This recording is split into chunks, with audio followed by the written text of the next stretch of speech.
Palpatine stands in the Senate, triumphant. War's over. Jedi are dead.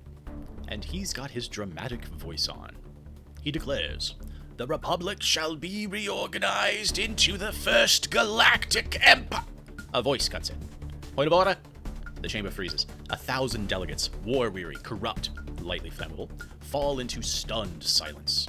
Palpatine blinks. He looks down. Senator Gariballips from Scustel Cluster, known for his boring trade speeches, hand raised, face blank, protocols armed. I motion that this proposal be referred to committee. Someone, possibly spiteful, seconds it. The motion passes by procedural rule, and just like that, the applause dies. Palpatine lowers his hands, the red robes sag. Masamita leans in, confused. Should I override it, my lord? Palpatine whispers, no, it's valid. The pod lowers slowly. No music, no fireworks, just disappointment. And in the distance, barely audible over the rustling of senatorial datapads, someone coughs in parliamentary basic. What with governance, bitch? Palpatine tries to object, but he can't. The rules are rules, and to be fair, he did write half of them, to stall the other people. Irony, the most painful of Sith powers. The motion is passed. The proposal is handed off to the Committee on Committees, a legendary council of bureaucrats so ancient and irrelevant most senators assume they're fictional. But they are very real and very bored. They immediately begin arguing about what kind of committee should review this. Is this military? Political? Intergalactic branding? Do we have a committee on propaganda? Well, we did, but now they're the Committee on Heroic Narratives and Uniform Distribution. Debates stretch across days. One senator filibusters by reading every title in the Senate Procedural Handbook, Volume 1 of 16. By the end of day 3, they do reach a consensus. They have no idea what they're doing, so they do the only responsible thing. They form a subcommittee on determining committee jurisdiction. Palpatine watches from his office, face frozen in diplomatic horror, as his great empire proposal is devoured by a beast of his own design. He stares into the middle distance, voice cracked. This is not how it was supposed to go. Behind him, Masameda gently places a cup of calming tea on the table, but Palpatine doesn't move, and the tool cools. But bureaucracy does not. With the war officially over, and the Jedi out of the picture, the Senate suddenly remembers something crucial. Emergency powers are optional, and more importantly, they're revocable. A surprise vote hits the Senate floor. Buried inside the Senator Pay Adjustment Initiative, a 400-page document allegedly about the cost of living recalibrations, is a single clause. Revocation of temporary executive authority, retroactive nullification subsection 1. This passes 513 to 2. The two dissenters were just napping. Senators cheer. They get raises, and they get to neuter the Chancellor in the same hour. Efficiency for once. Palpatine hears the vote result from his office. He stands. He snarls. He slams his override key. Nothing. A beep. A whir. Then the screen flashes. Invalid authority. Authorization level expired. He stares at it. Clicks the button again. Same response. Masameda peeks in.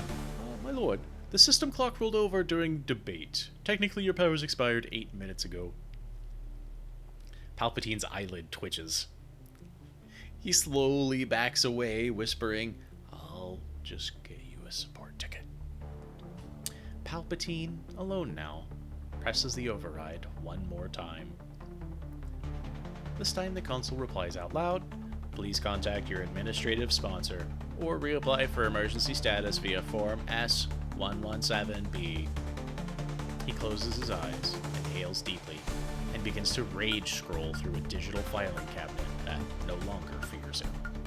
Palpatine tries to protect his military funding, because without clone deployments, he's just a wrinkly man with a space podium.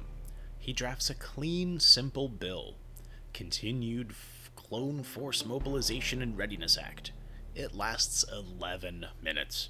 By the time it reaches the Appropriations Committee, it's been attached to an unpopular school funding bill titled Younglings First, Universal Lunch and Literacy. Half the Senate hates it because of the word literacy. The other half hates it because of the word lunch. Palpatine tries to split the bills. He's denied. He amends it. It's overruled. He threatens to veto. They point out he no longer even has that power. He tries to insert clone support into a veterans care package. It gets auto-flagged as duplicate spending and rerouted to the Committee on Overlap and Redundancy. He tries to add an emergency rider to a relief fund. They strip it out in markup and replace it with agricultural drone subsidies. He tries one last time. A midnight motion to reauthorize full clone military status via executive continuity loophole. It gets blocked by a junior senator from Andron named Mina Bonteri, who filibusters with 17 hours of personal poetry titled Clone Soldiers, the Wheat of the Machine. Palpatine nearly has a stroke. He slumps in his chair, skin pallid, lips twitching, as Masameda reads the latest appropriations memo aloud. All remaining clone units reassigned to non-combat agricultural and infrastructure support effective immediately. Commander Cody is assigned to pothole repair. Captain Rex is last seen herding nerfs. Palpatine clutches the table, not from rage, from horror. The only army he has left wears reflective vests. With the Jedi gone and the war wrapped up in a pile of Senate medals and underfunded veterans clinics, the Chamber starts asking a dangerous question. Why do we need an Empire again? Palpatine opens his mouth, and for the first time since Darth Plagueis the Wise, he doesn't actually have an answer. He tries to pivot, says there's still danger, mentions looming insurgencies, unseen dark forces, a new shadow gathering. Then he unveils it, his last-ditch fear campaign.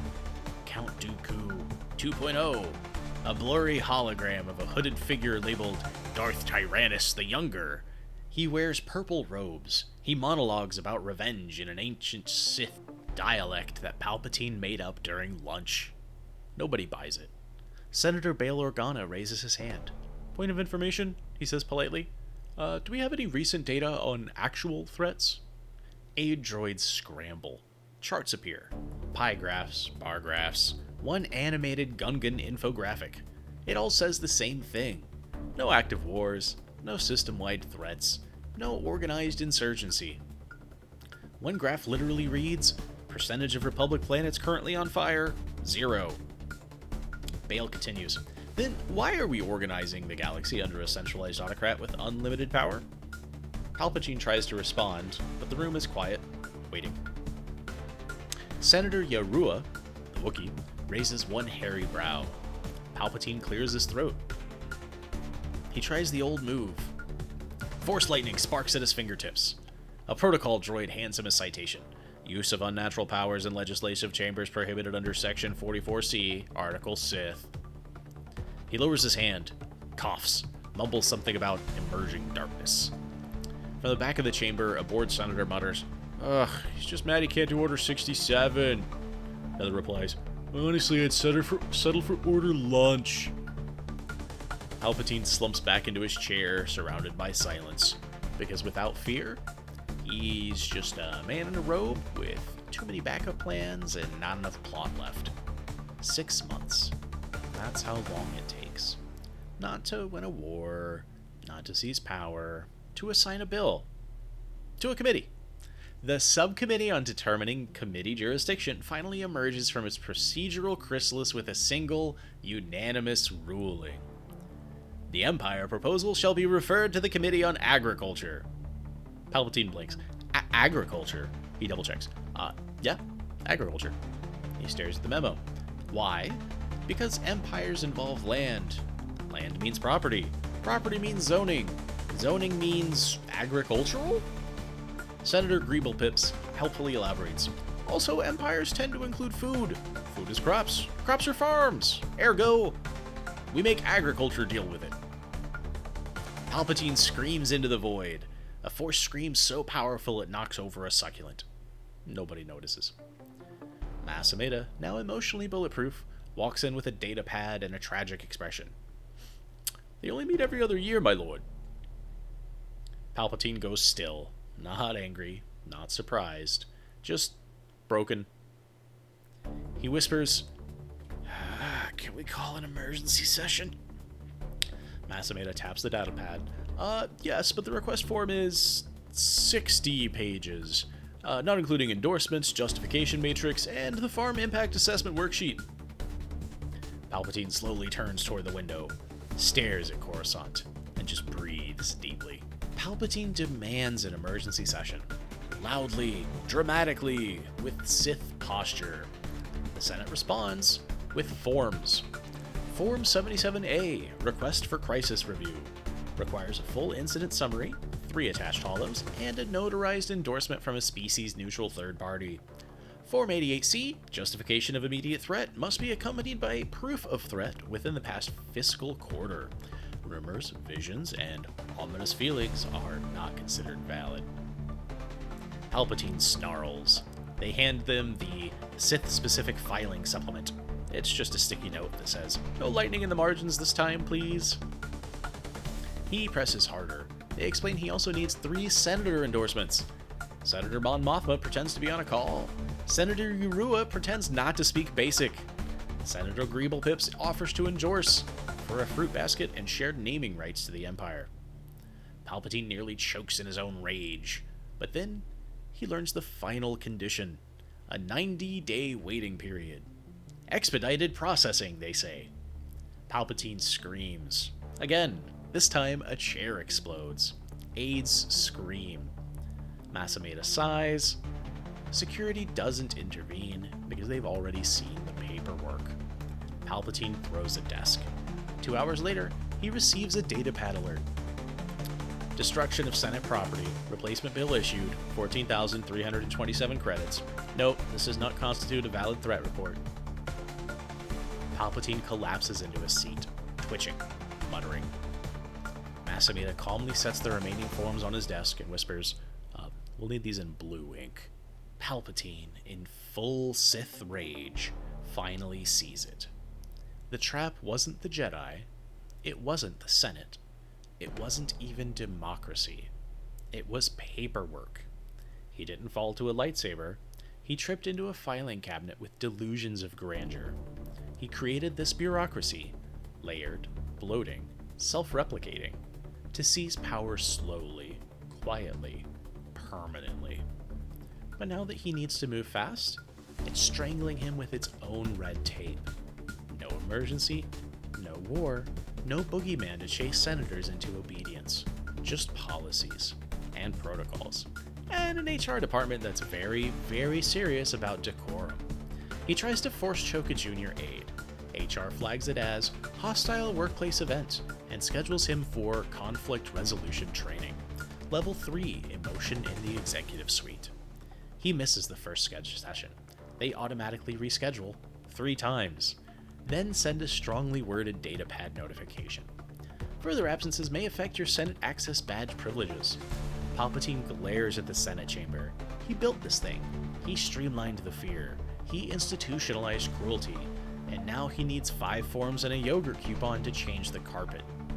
He slumps into his chair, robe wrinkled, eyes sunken, soul gently audited. Masameda enters silently, drops a datapad onto the desk with a dull thunk. "New update, my lord," he says flatly. Palpatine lifts it, reads, "Notification. Your Empire proposal has entered preliminary agricultural impact review subphase 2C. He sets it down, exhales slowly, eyes glowing, fists clenched. The dark side stirs. But even it has to wait for committee approval. He's not Emperor, but he's not fired either. He's just there. A floating footnote in the galactic org chart. Official title, Chancellor. Special Observer to Senate Sub-Proceedings. Non-voting. His office is downsized, then shared, then repurposed as a storage room for leftover Naboo commemorative mugs. He's assigned a desk outside the main chamber, wedged between a malfunctioning snack dispenser and the intern onboarding kiosk. The datapad he's issued doesn't have secure clearance, or a working keyboard, or copy-paste. An aide walks by and asks if he's the new temp. Another mistakes him for that guy who updates the water filters. Palpatine, Sith Lord of the Galaxy, sits beneath a flickering overhead light, filling out budget approval forms for hallway carpet replacement. He tries to file a formal complaint. HR redirects him. Improper format. Insufficient documentation.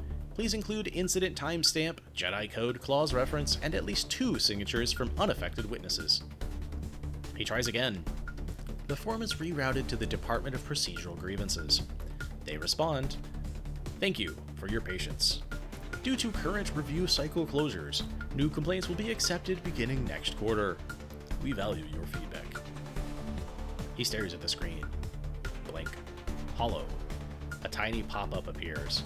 "Would you like to rate your bureaucratic experience?" He selects 1 star. The datapad freezes. Palpatine exhales. His teeth crack from how hard he's clenching them.